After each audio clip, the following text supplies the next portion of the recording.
Boa tarde, pessoal. Então, estamos novamente aqui, né, para nossa próxima aula. Espero que vocês já tenham assistido o vídeo de hoje de manhã, feita a avaliação também, estava bem tranquila, bem fácil, né, pessoal? E agora à tarde, nós vamos falar um pouquinho sobre exercícios respiratórios. Pessoal, esse conteúdo de exercício respiratório está lá na página 38, logo na sequência ali da aula de inalação, tá? E, pessoal, de antemão, quero dizer para vocês assim, ó, exercícios respiratórios não é muito nosso chão, nossa área, tá? Hoje em dia, quem trabalha mais diretamente com exercício respiratório é a fisioterapia, a fisioterapeuta, né?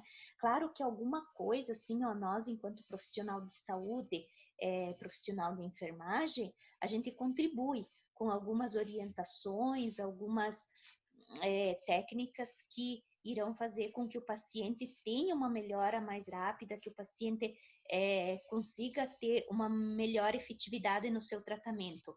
Mas quem assumiu assim mais inteiramente essa parte de exercício respiratório é a fisioterapia, a fisioterapeuta, né?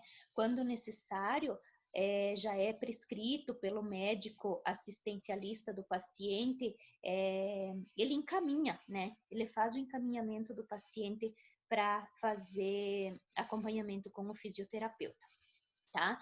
Então, nós vamos estar vendo assim, ó, também vai ser um assunto bem rápido, bem tranquilo, como prometi para vocês. Hoje tá light, tá bem light a nossa aula, porque é uma coisa assim que nebulização era uma coisa básica, né? Super básica, e exercício respiratório é uma coisa assim que nós precisamos saber orientar o paciente a como fazer da forma correta e tudo mais, mas não que a gente vai fazer exclusivamente isso, né? A gente vai seguir simplesmente a orientação do fisioterapeuta, ok? Vamos lá então, pessoal. Vou pedir para vocês assim, ó, fiz os slides, não me detinha em nada no que tem na apostila, ali na apostila de vocês. Os slides que eu fiz é totalmente uma parte assim para acrescentar ao conhecimento, tá?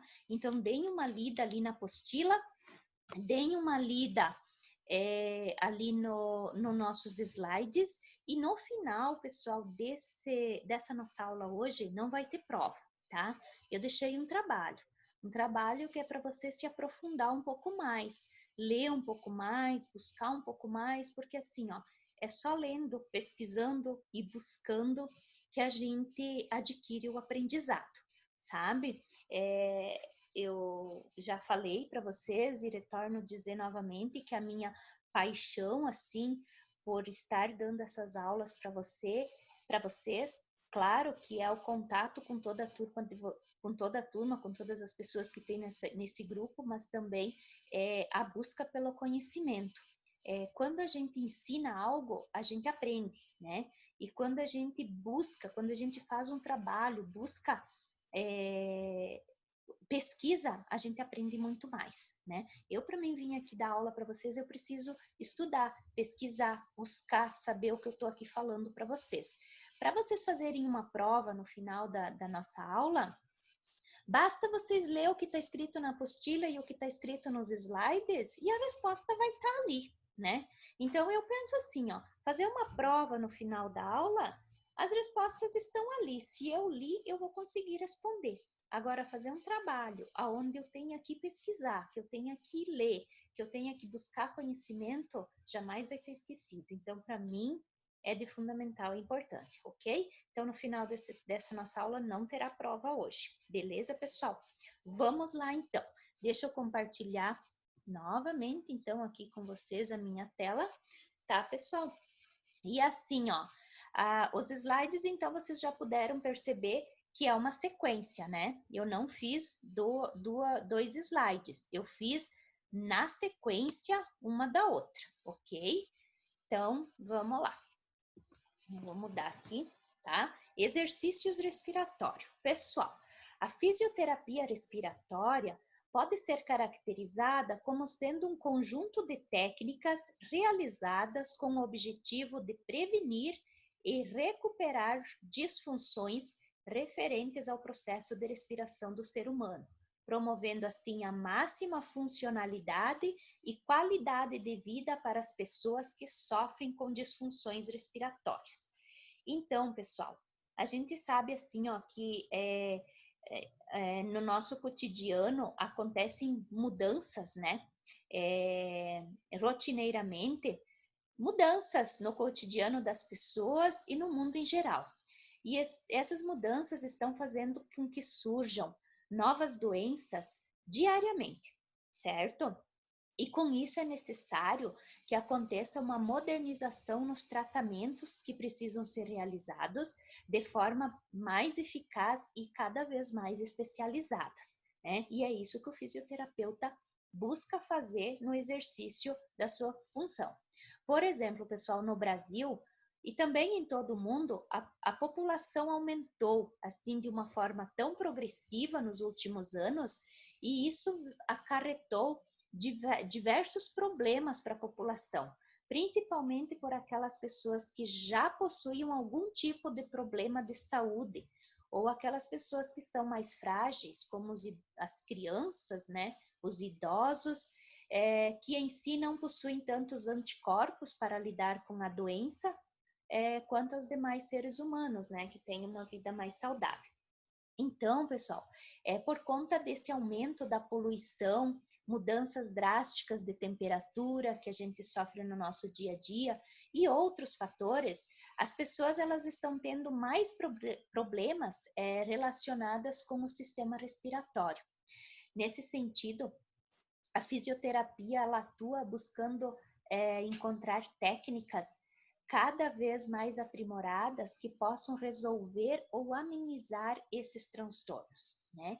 A fisioterapia, ela vem junto com a terapia medicamentosa, né? É um conjunto, fisioterapia e medicamento. Os dois juntos tentam amenizar cada vez mais, né, os prejuízos dessas mudanças de cotidiano que o nosso corpo sofre, né? Com poluição, com mudanças drásticas de temperatura. Vocês veem que ultimamente a gente vem vivendo as 4 estações do ano num mesmo dia, né?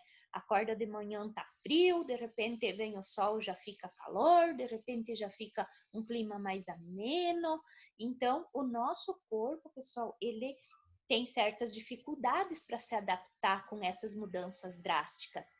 E quando a pessoa é uma criança ou é um idoso, essa dificuldade de adaptação é ainda maior.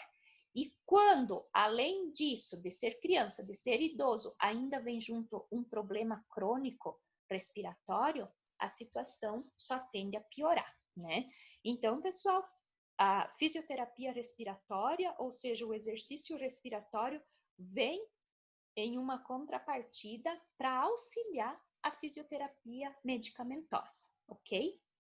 Vamos lá então.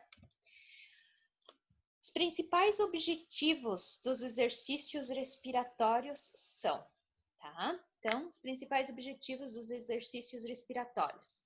Acho que aqui não tá legal, né, pessoal? Vamos mudar de novo aqui para esse lado. Acho que assim fica um pouco melhor.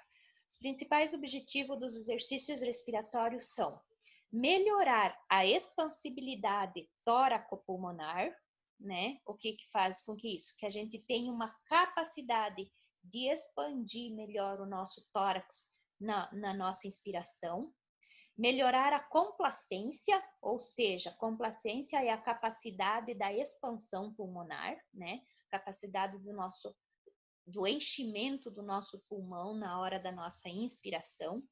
Melhorar a ventilação, né? Ou seja, conseguir expirar uma quantidade de oxigênio suficiente para oxigenar as nossas células, né? Aumentar volumes e capacidades e melhorar a nossa oxigenação. Então, o principal objetivo, pessoal, resumindo isso, o principal objetivo dos exercícios respiratórios é melhorar em si a nossa respiração.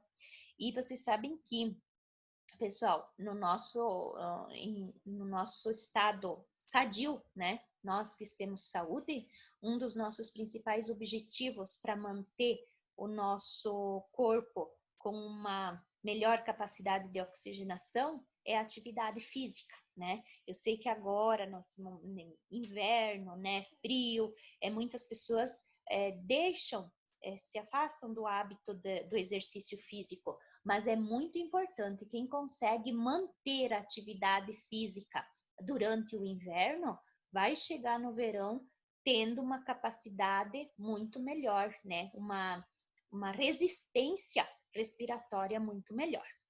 Certo, pessoal? Vamos lá, então. Exercícios respiratórios. Então, pessoal, a gente tem alguns tipos, como vocês viram ali na apostila também, ela trouxe alguns tipos de exercícios respiratórios. A primeira dela que a gente vai falar é a respiração pelo diafragma.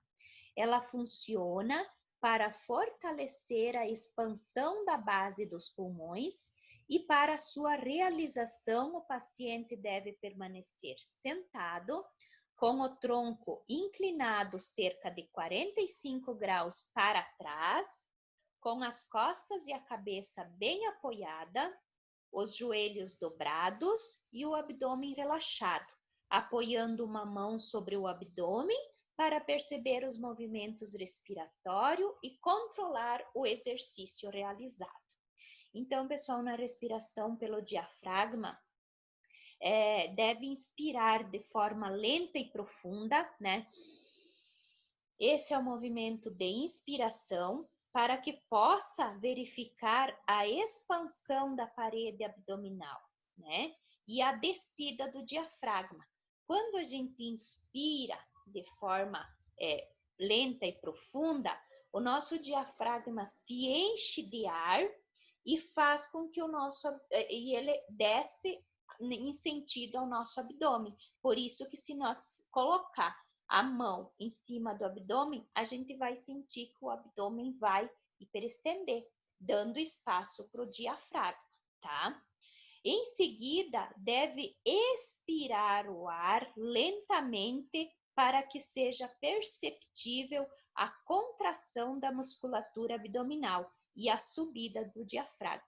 Então, quando a gente inspira, o diafragma empurra a cavidade abdominal para fora para ter espaço para ele se encher de ar.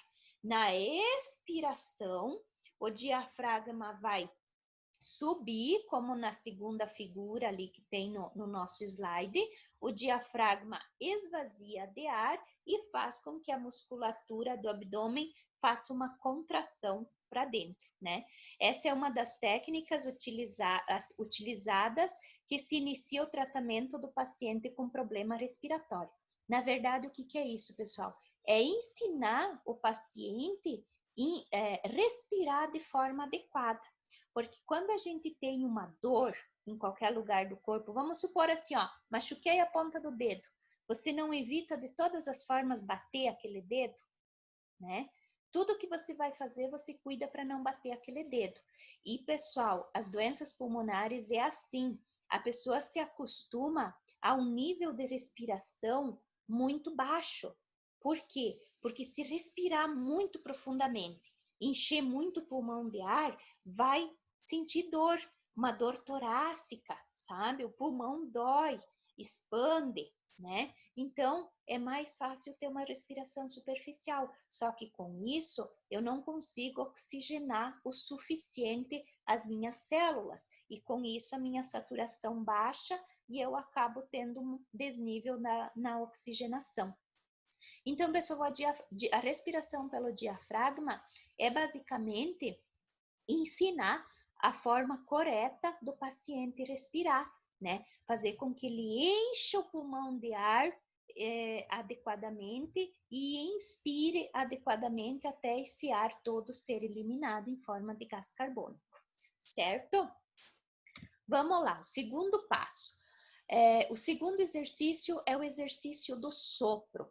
Entre os exercícios existentes, um dos mais úteis para fortalecer a expiração é o sopro, que consiste na realização de inspirações profundas, seguidas de expirações pela boca, efetuada com os lábios entreabertos, de modo a obstruir a saída do ar. Este exercício não deve ser efetuado muitas vezes seguidas, pois o excesso de oxigenação pode provocar enjoo e sensação de formigamento. Pessoal, esse exercício do sopro, ele é bastante útil para ser feito após a inalação, sabe? Porque a inalação, vocês viram que ela umidifica os nossos brônquicos, a nossa parede pulmonar. E o sopro, ele faz com que estimule a tosse. Como que a gente pode exercitar esse exercício do sopro? É enchendo um balão, pessoal. Vocês pegam um balão, aquelas bexigas, né? Balão de festa, e vocês vão ensinar o paciente a fazer o exercício do sopro. O exercício precisa ser lento e profundo, longo. Então, você vai pegar o balão, né? Como se aqui fosse o meu balão. Aí, você vai com o paciente sentado, ou até mesmo você mesmo pode fazer ali o exercício do sopro. Você vai puxar o ar, vai inspirar o ar profundamente, ó. Inspira o ar pelo nariz até encher bem o teu pulmão de ar. E aí, com os lábios entreabertos, você vai assoprar, ó.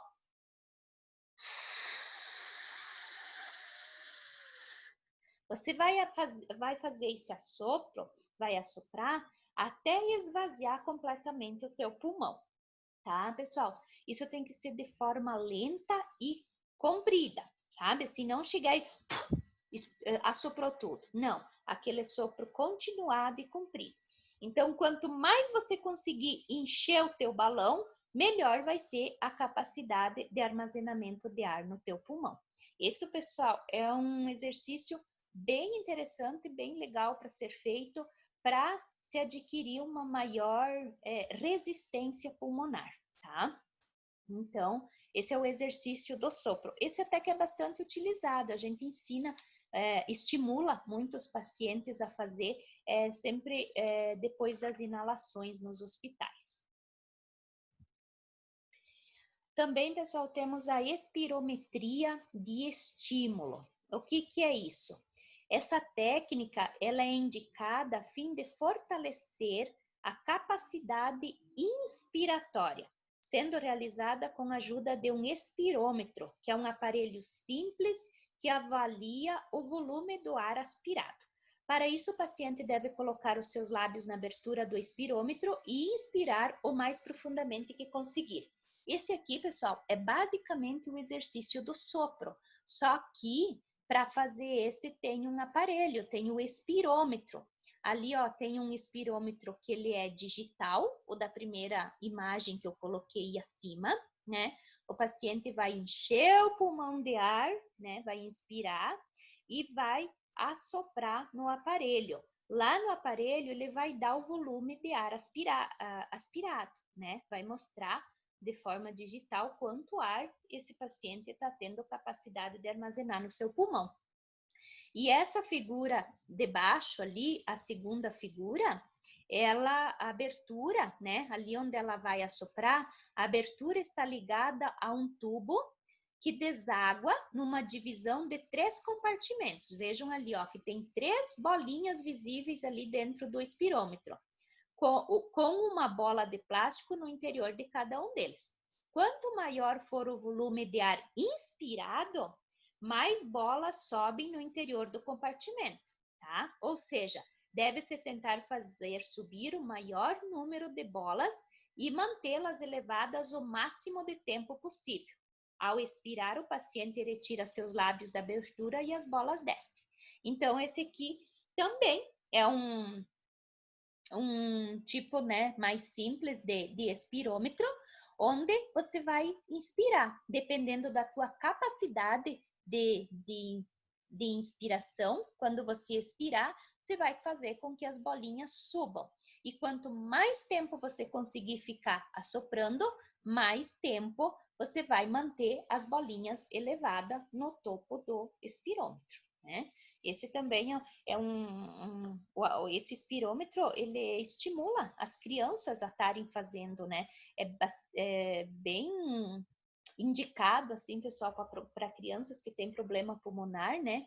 Que precisa ser estimulado o exercício do sopro, tá? Exercícios intercostais. São indicados com a finalidade de aprender a controlar e fortalecer a expansão do tórax. Para a realização, o paciente pode permanecer de pé ou sentado, apoiando as palmas das mãos sobre o tórax.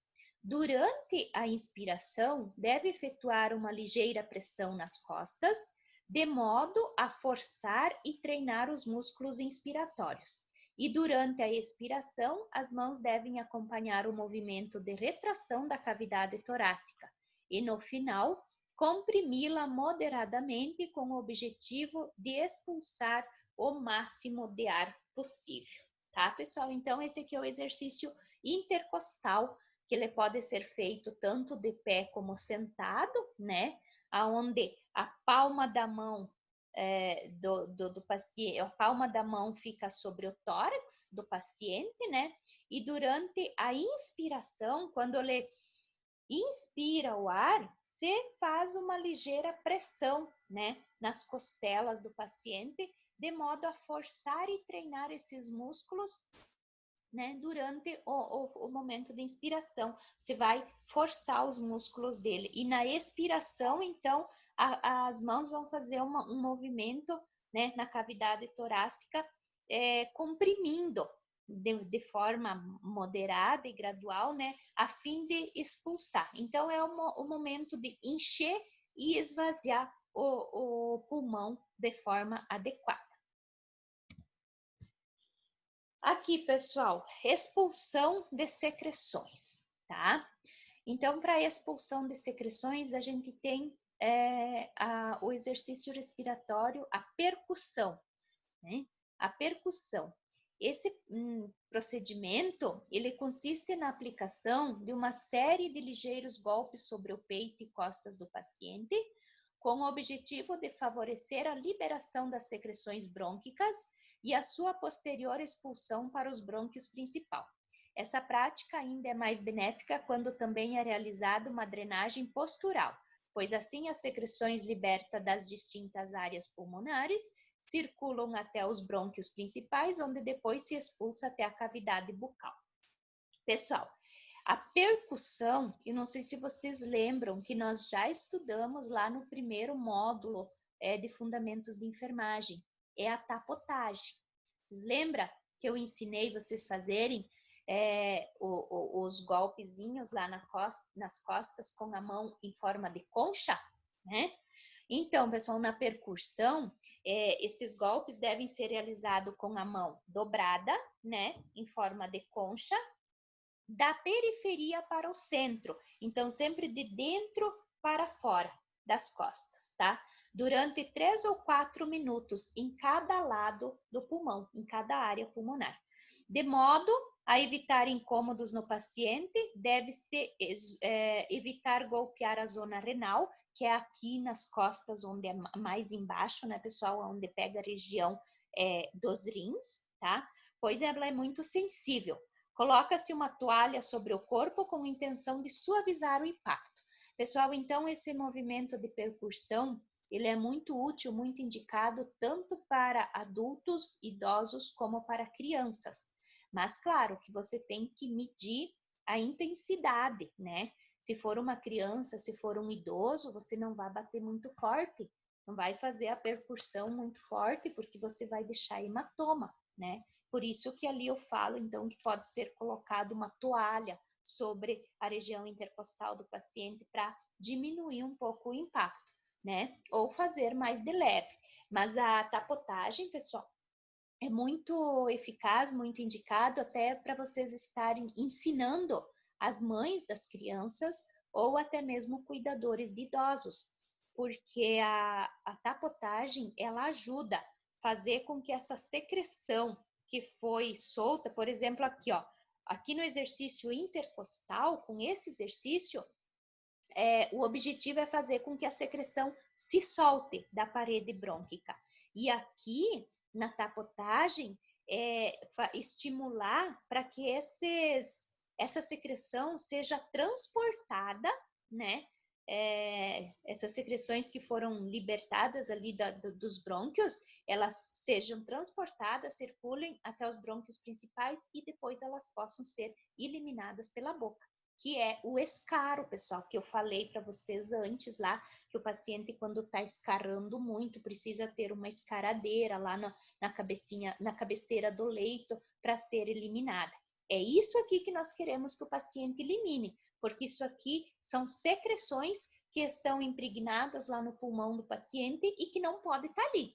É o que está causando a enfermidade do paciente. Ela precisa ser removida dali para promover a melhora, a estabilidade do sistema respiratório do nosso paciente, ok? Então, a percussão é a tapotagem.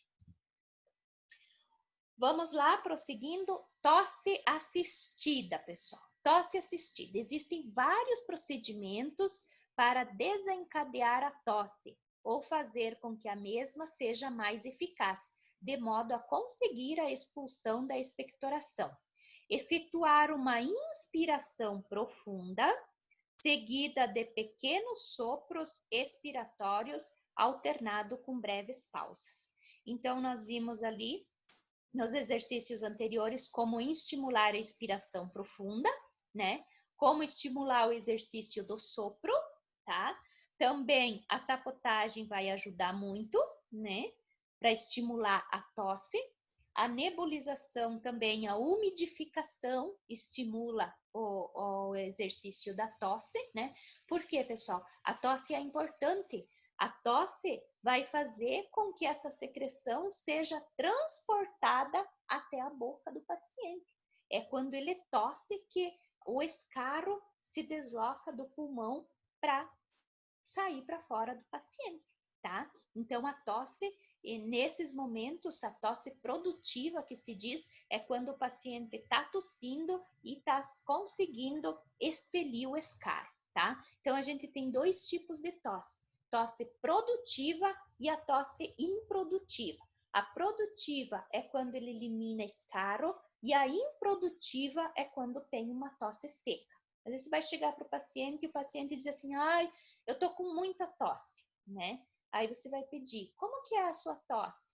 Quando o senhor tosse, o senhor elimina escaro, né? Sim, elimina. Não, é tosse seca. Então, você já vai saber se essa tosse é uma tosse produtiva, com escaro, ou uma tosse improdutiva. Tosse seca, sem escaro, geralmente oriunda de um processo alérgico ou alguma coisa assim, ok? Drenagem postural. Vamos lá, pessoal. Esse procedimento consiste em adotar e manter posições corporais que favoreçam a drenagem das secreções graças à ação da gravidade. Na prática, pretende-se que a zona pulmonar a drenar fique acima dos brônquios principais. Então, a drenagem postural as secreções fluam passivamente, tá? Sendo depois expulsas através da boca. Por exemplo, para facilitar a drenagem da zona superior dos pulmões, o paciente deve permanecer sentado. E quando as secreções têm a tendência para se acumular na parte inferior, é necessário que o paciente se incline de forma que a cabeça fique num plano inferior ao resto do corpo, tá? Então, a drenagem postural, pessoal, o paciente vai ter que ficar com a cabeça numa zona, né, abaixo dos brônquios principal, então, abaixado ou com a cabeça mais inclinada, né? Vocês sabem que a cama, ela tem várias posições. Como você pode elevar a cabeceira do leito, você também pode elevar os membros inferiores. Então, para drenagem postural, é necessário que o paciente fique nessa posição onde a sua cabeça fique inclinada num plano inferior ao resto do corpo.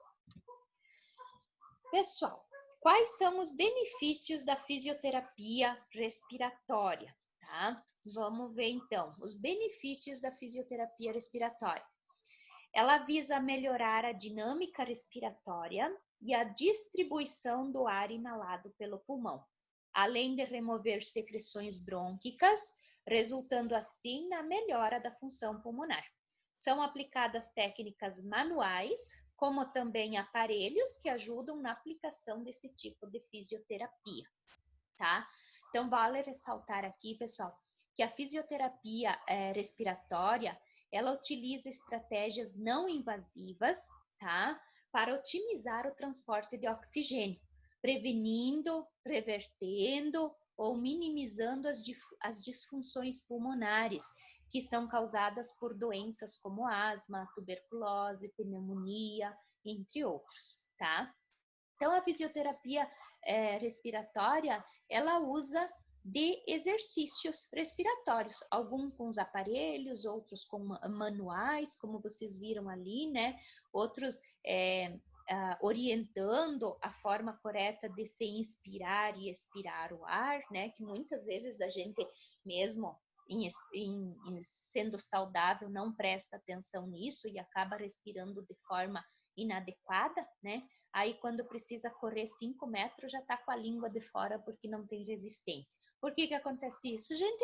Porque a gente respira de forma inadequada, de forma incorreta, não é mesmo? Então, vale isso para nós também, né, pessoal? É você parar um momento do teu dia, se concentrar, sentar adequadamente e fazer uma inspiração e uma expiração adequada. Isso, pessoal, acalma muito o nosso sistema nervoso, ansiedade, né? É um exercício que tem inúmeros benefícios, não só para quem tem problema respiratório, mas sim para evitar vir a tê-los.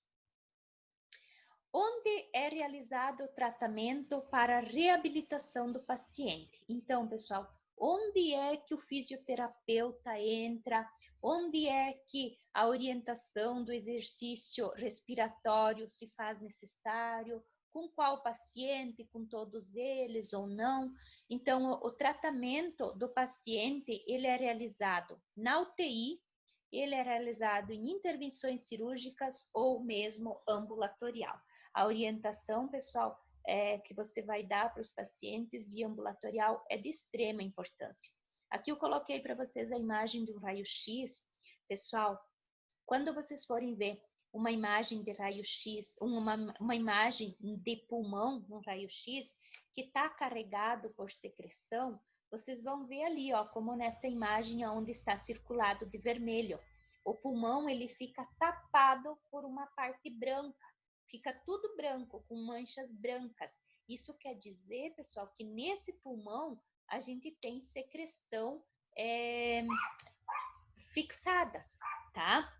Então, pessoal, o fisioterapeuta, ele avalia o paciente para identificar, relacionar e priorizar o tipo de técnica a ser aplicado de acordo com o quadro clínico de cada um, tá?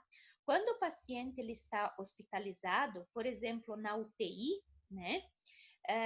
O atendimento será mais focado na melhora da eficiência ventilatória ou na redução de sobrecarga dos músculos respiratórios, para evitar a falência desses músculos, o que pode causar insuficiência respiratória, né?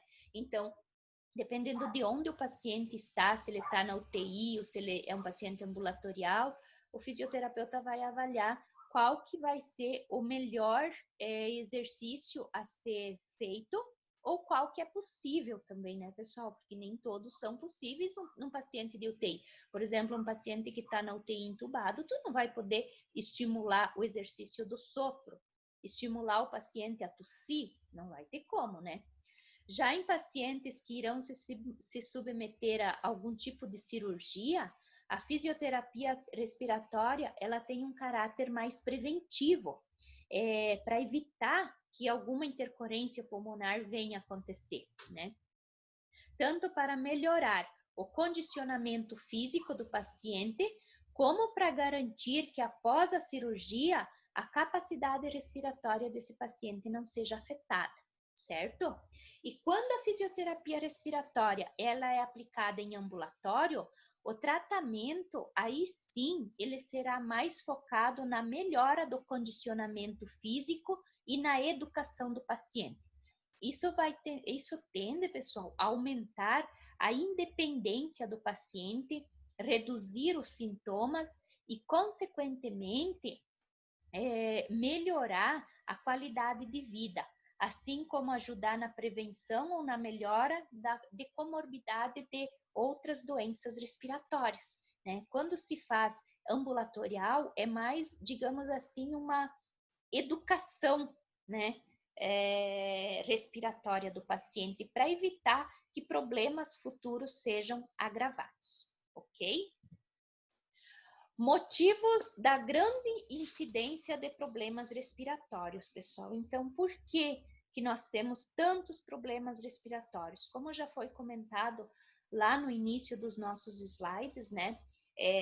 Que a gente tem muita poluição no ar, no ambiente que a gente vive, temos muitas mudanças drásticas de temperatura, mas também contamos aqui com outros motivos, assim, né, que levam a problemas respiratórios, né, incidência de problemas respiratórios.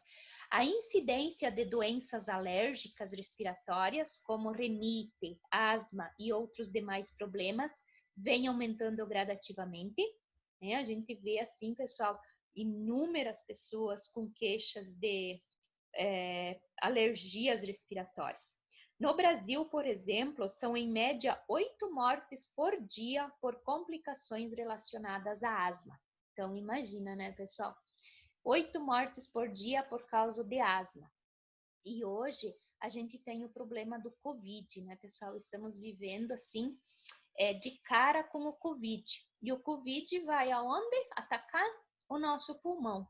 Então, por isso, assim, pessoal, que a educação respiratória, aquela feita no ambulatório, onde a gente dá a orientação da forma adequada de inspirar e expirar o ar, né?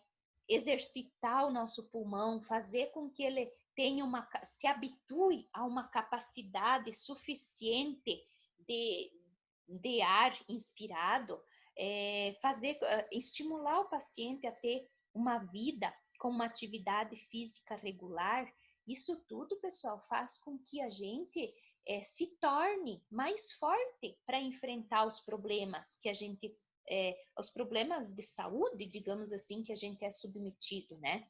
Hoje nós estamos de cara com um grave problema de saúde que vai e afeta o nosso sistema, o nosso corpo de forma sistêmica, mas afeta muito nossos pulmões, afeta a nossa capacidade de respirar.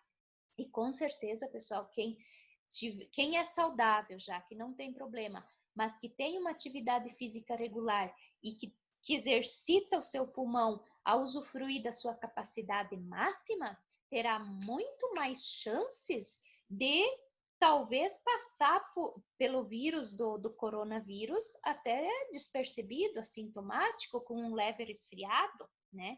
Tem muito menos chance de ir parar numa UTI sobre o uso de um respirador, num tubo, como nós vimos lá na oxigenoterapia, né?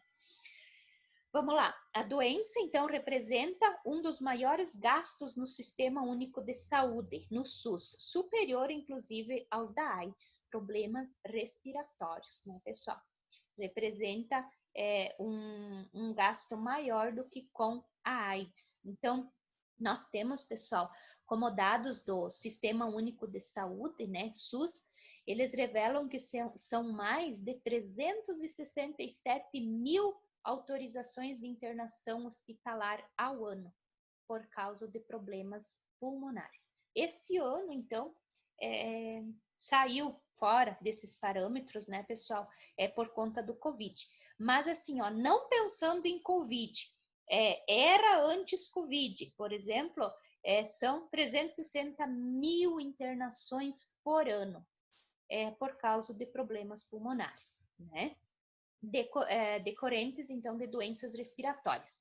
Somados a isso, vem asma, pneumonia, DBPOC, representam 12% de todas as internações no país, com gastos superiores a 600 milhões por ano, né? Tudo isso, pessoal, é por problemas respiratórios, fora os outros problemas que a gente tem aí, né? Pode-se perceber, então, que a fisioterapia respiratória, ela é um recurso complementar muito eficaz, tá? No tratamento de uma grande variedade de doenças pulmonares, nas quais existe um certo grau de dificuldade em respirar e ou se produz uma acumulação de secreções que obstrui os brônquios. Então, pessoal, é muito problema respiratório, né? Somente quando a gente para, pessoal, para pesquisar. Eu digo para vocês assim, ó, que nem eu mesma sabia que era tanto, né?